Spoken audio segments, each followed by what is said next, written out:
Alrighty folks, we are starting out on a new knife project here. This is the sheep's foot EDC, which is a blade I make regularly, but I've never put handle scales on it before, and I thought, you know what? Let's live life on the edge. Let's get a little rowdy, if you will. This is out of Nitro V stainless steel. I really enjoy that stuff. It's great to work with. And cut it with a portable bandsaw, and then we'll just shape it here on the grinder. Get the rough profiling done. I did use a template to mark this knife out, but I forgot to film that, so you can just pretend that we did that before this video started. Also used that same template to mark these holes, and didn't film that either. Anyways, there's holes in there. Now, I'm not doing any additional holes, just the 3 for the bolts, because we're going to do bolt-on handle scales. You may be wondering why I just put baby powder on the knife. It's because I like it to smell like that. I'm just kidding. It's actually so that that stainless steel foil pouch doesn't weld itself to the blade. Nitro V, I've found, has a tendency to weld to that 309 stainless pouch, and a little bit of baby powder in there completely gets rid of that problem. And it actually does smell good. Now, before I do any temper cycles, we are doing an overnight soak in liquid nitrogen. Next morning, we'll haul it out, let it warm up to room temperature, and then we'll do 2 temper cycles, 400 degrees Fahrenheit for 2 hours each. Now we're just going to kind of clean the surface, give us a nice clean place where you can mark out where we want the handle to come, and that will dictate where our plunge line is going to go. And so I'll just use my Bill Banky file guide to give myself a really nice, easy way to get clean plunge lines. And I am using a grinding jig for this blade. This was a jig that I had made for large kitchen knives, and it actually works good in conjunction with the Bill Banky file guide and a cant twist clamp. Essentially, I'm just using this to establish the grinds. Once I get them really well put in there, then I'll finesse them by hand.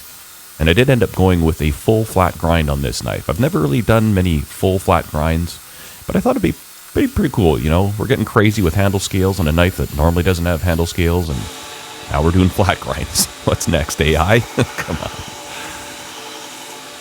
No, in all reality, I'm trying to find new ways to freshen up old designs, and sometimes just changing the grind out, you know, can just make it a little bit different. Usually I do a 10-inch contact wheel hollow grind on these sheep's foot EDCs. This being a thinner stock, normally I do 1/4 inch, but with this getting handle scales, this is thinner stock, and I thought, you know what, a nice flat grind might suit it quite well. And then we just put in that there Spanish notch or sharpening choil, whatever you want to call it. We're going to use 1/4 inch thick gray G10 for the handle scales. And I've been trying to think of ways to spice them up a little bit. And this one that I found I decided to try for this knife was pretty interesting. We'll get to that in just a minute. First, we've got to prep this thing for the fasteners that we're going to use. So I'm just putting a little dimple in there with a 1/4 inch bit, and then I'll go through with a smaller bit, and that bit is just big enough for the 832 screws that we're going to be using to fit through. Once we've got that done, we'll come in from the inside of the handle scales and just counter bore, and that's where those little aluminum standoffs, little barrels, are going to sit. Those little guys right there. Now, when you do removable handle scales, I think it is a little bit more work. You know, you've got to fuss around with all these little bits and bobs, but it has a lot of advantages. You know, you can shape the scales on the knife, and then if you wanted to acid etch the knife, you could completely etch the tang. You know, certain finishes if you wanted to do, like you could sandblast the scales while they're off the knife. It just has a lot of benefits, I think, and it's a lot of work. And usually at this point of the process, when I'm doing all this prep work, I'm kind of like, why am I doing this? But then when I'm finishing the blade, I do really enjoy the option of taking those scales on and off as I please.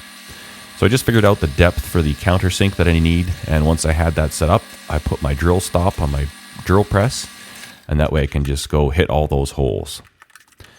Now, the way I like to do my assembly shaping is that I've got this set of fasteners, and these are what I call my building fasteners. These ones are ones that will not go on the knife when it's completely done. That way I don't mind, you know, the grinder touches it here or there, or cross thread them. I can do all my work with these fasteners. They get kind of beat up and ugly looking, and then once everything is done, and I'm doing the final assembly of the blade, I'll put a brand new set of fasteners on, and that is what goes out with the blade. You can even notice these ones are all scuffed and scratched around the edges. To me, that doesn't matter because I'll just use them on the next knife. And once we've got everything profiled to the tang of the knife, we'll take those scales off, kind of mark in roughly what I want that curve at the end to go to, and then I'll just grind that out on the grinder. Clamp the two halves together, and through the power of video editing magic, it's really that easy. Now, in an effort to speed things up a bit, to kind of profile these over, I'm going with, this is a very odd shape for me. We're starting off with a router, a 1/4-inch router bit, and we're just going to knock in a 45-degree chamfer all around the profile. And that in and of itself is kind of boring. It's wildly practical. It's very efficient. You know, it doesn't take a long time to do. But I thought, you know what? How can we make these a little bit more interesting? And I've always wanted to do this. I've always wanted to bolt some scales into my milling machine and then do some type of concentric circles or even a crosshatch grid or something like that. I ended up coming up with a setup, and the thing that took the longest with this was actually adapting my rotary table, but I can use the same screws that I use for bolting the handle scales in, and it centers it on that hole. I actually sacrificed several sets of scales trying to figure this out. Originally this knife was going to be green, but when you have circles that are not centered on that fastener, it just looks ridiculous. And then to be able to do it on one scale and then the exact same on the other scale, it was a little finagling, but I did figure out a system. And this is one of those times where you put in all the effort into your tooling, it'll pay for itself. Because now any handle scale I want to do, I can just throw it in here. It's centered. I can adjust the offset however much I want, go however deep I want. And it could almost be like a signature type of thing if you'd wanted to. But I like the concept of using plain G10 because it's relatively inexpensive. It's robust. And then just spicing it up a little bit, but also not having to do a ton of handwork. Because if I can do a lot of stuff on machines, without hand sanding, that's all, reflective in the price.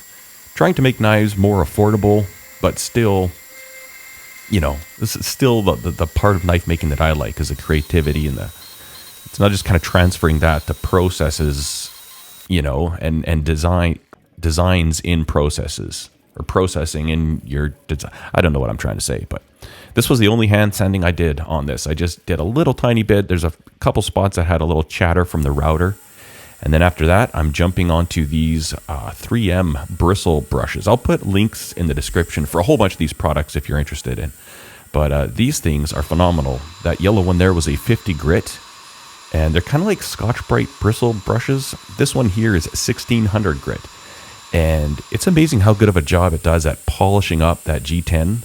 Just kind of, with the really coarse milling operation we did, I didn't use any sandpaper in there. Just these brushes, couple minutes on each scale, and they were ready for the buffer. Using a little bit of white compound on a cotton buff.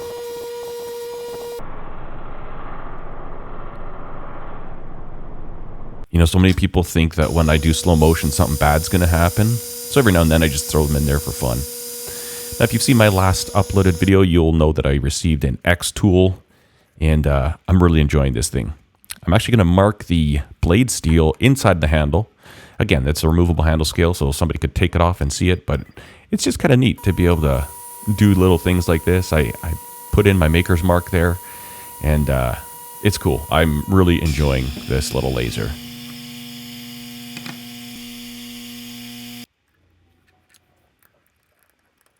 And in case I get the question, this is the TS Prof K03 knife sharpener.